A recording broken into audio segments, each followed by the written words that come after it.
लकड़ियां हवन के भी काम आती हैं और चिता के भी काम आती हैं। आम चंदन, जो चंदन का वृक्ष होता है ना, चंदन की लकड़ी इतनी सोहे महाराज कि वो हवन के भी काम आती है और चिता के भी काम आती है। देखिए किस्मत अपनी अलग अलग है। एक लकड़ी जाए हवन में,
पत्थर से पूछता है जिसकी पूजा हो रही है। भैया ये बात बताओ, तुम भी पत्थर हम भी पत्थर, आप में और हमें फर्क तो कुछ भी नहीं है, लेकिन ये बात बताओ तुम्हारी किस्मत अच्छी है, तुम्हारी किस्मत इतनी अच्छी है तो तुम्हारे सामने दुनिया शीश झुका रही है, तुम्हें दुनिया पूज रही है, और मेरी किस्मत कैसी है जो मेरे ऊपर दुनिया चल रही है।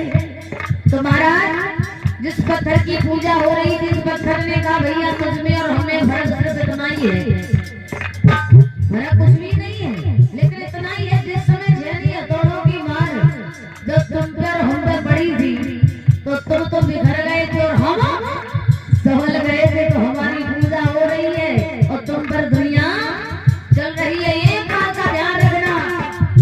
कहने का तात्पर्य है परीक्षित महाराज, अपनों के शब्द, माँ बाप, गुरुजन जो हमसे बड़े हैं उनके शब्द छेनी हथौड़े जैसे जरूर होते हैं, लेकिन आगे चल करके वही हमें कामयाब बनाते हैं। बोलना पड़ेगा राधे राधे।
बिहारी लाल के सावरे सरकार।